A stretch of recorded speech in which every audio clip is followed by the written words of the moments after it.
યુગ નિર્માણ સુનિશ્ચિત સંભાવનાઓ સાથે પરિવર્તનનો ક્રમ યુગોથી ચાલતો આવેલ છે. વર્તમાન સમયમાં પણ કઠિન સંભાવનાઓ લઈને પસાર થઈ રહેલ છે. ત્યારે સ્વયં શિવ અને શક્તિના રૂપે પરમ પૂજ્ય ગુરુદેવ શ્રીરામ શર્મા આચાર્યજી એવં માં ભગવતી દેવી શર્માજીનું ધરતી પર પ્રાગટ્ય થયું ત્યારે અખિલ વિશ્વ ગાયત્રી પરિવાર અને યુગ નિર્માણ યોજનાનો જન્મ હિમાલયની પુણ્યભૂમિમાં આકાર પામ્યો.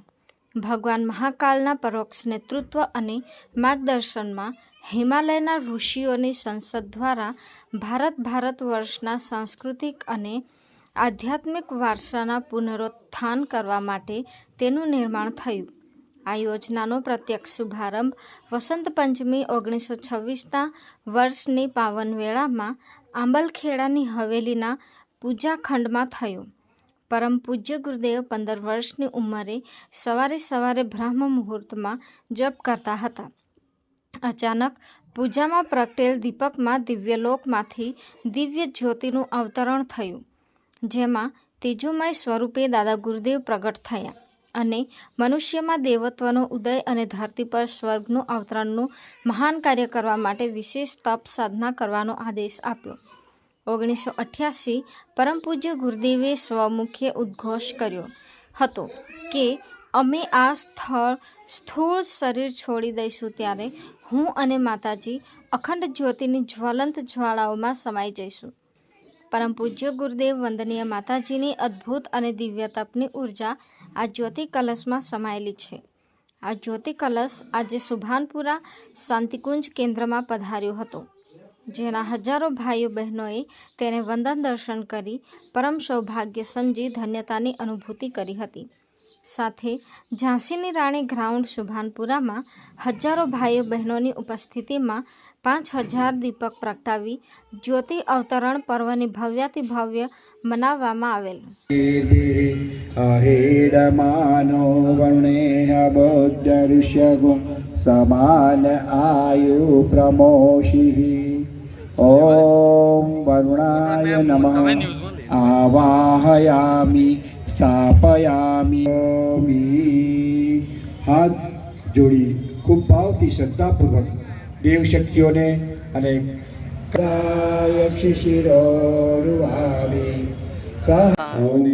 આજનું આયોજન અહીંયા ઝાંસીની રાણી ગ્રાઉન્ડની અંદર અખંડ જ્યોતિ કળશનું આગમન થયું. પરમ પૂજ્ય ગુરુદેવ માં ભગવતી અખિલ વિશ્વ ગાયત્રી પરિવારના પ્રણેતા માં ભગવતીના 2026માં 100 વર્ષ પૂરા થઈ રહ્યા છે. અને સાથે પરમ પૂજ્ય ગુરુદેવને જ્યારે હિમાલયની શક્તિએ દર્શન આપ્યા હતા ત્યારે એમને અખંડ દીપક પ્રજ્વલિત રાખ્યો હતો 1926થી, અને 2026માં એના 100 વર્ષ પૂરા થઈ રહ્યા છે.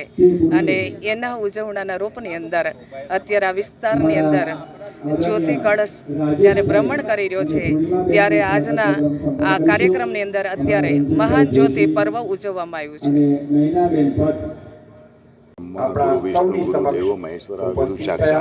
પરબ્રહ્મ તસ્મૈ શ્રી ગુરુદેવ. જય ગુરુદેવ. આજે અમે ખૂબ નસીબદાર છે. વડોદરા શહેર સંસ્કારી નગરી, ધર્મની નગરી.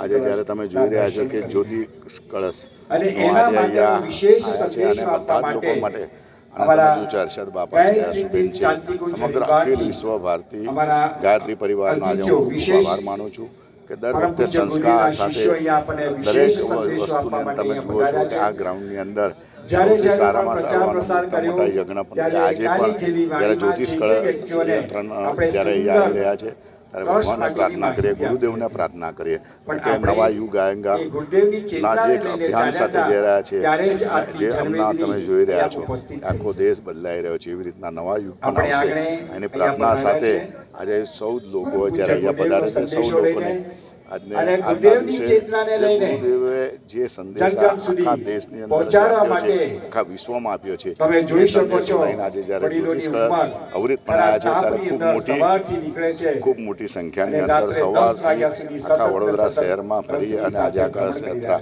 ખાસ કરીને ગોરવા સુભાનપુરા અને કળશ યાત્રા જ્યારે અહીંયા પધાર્યા છે ખૂબ મોટી સંખ્યાની અંદર હવે જ્યારે અહીંયા બધા જ લોકો દરેક લોકોને ધર્મ સંસ્કાર સાથે તો સાથે આવો આજે હવે તમે આ જોઈ રહ્યા છો વરિષ્ઠ કે અને વડીલોશ્રીનું દીપ આપણે અને સન્માન દીપ કરવાનું સાથે કેમ ભૂલીએ? દીપોત્સવ પણ આપણી કરવાના છે ભારતીય અને બધા જ સંસ્કૃતિ. દીપ છે તો ત્યાંથી આદરણીય ટેન્શનથી માંડીને અહીં સુધી ગુજરાત ઝોનના દીપોત્સવ કરી આજે આ કળશનું સંયોજક ખૂબ સ્વાગત કર્યું. આદરણીય ફરી શ્રી એકવાર હિરેનભાઈ ભગવાનને પ્રાર્થના રાવલ કરી, ગુરુદેવના તેઓનું પ્રાર્થના કરી. સ્વાગત બધાને જ અમારા મનોકામના. રાહુલજીભાઈ કરશે. રાજેન્દ્ર અખિલ વિશ્વ ગાયત્રી પરિવાર ગાયત્રી તીર્થ શાંતિકુંજ હરિદ્વાર દ્વારા આજે જ્યોતિ કલશ પરમ પૂજ્ય ગુરુદેવની ચેતના લઈને અહીંયા પધાર્યો છે.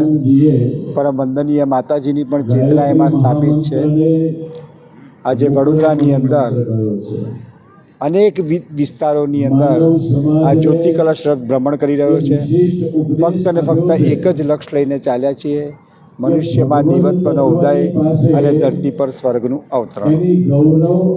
મનુષ્યના વિચારોની અંદર પરિવર્તન લાવવું, મનુષ્યની અંદર દેવત્વ સ્થાપિત કરવા માટે એને શું શું આપણે કરી શકીએ. વિશેષ રૂપથી સત્સાહિત્યનું વાંચન, બલિવૈશ્ય હોમ અને ગાયત્રી મહામંત્ર સાથે દરેકના ઘરે તુલસીનું રોપણ થાય એ વાત સમજાવવામાં આવી છે તર્ક અને તથ્ય સાથે. આ હવે આગળનો સમય જે આવી રહ્યો છે આપણે બધા જ નિહાળી રહ્યા છે.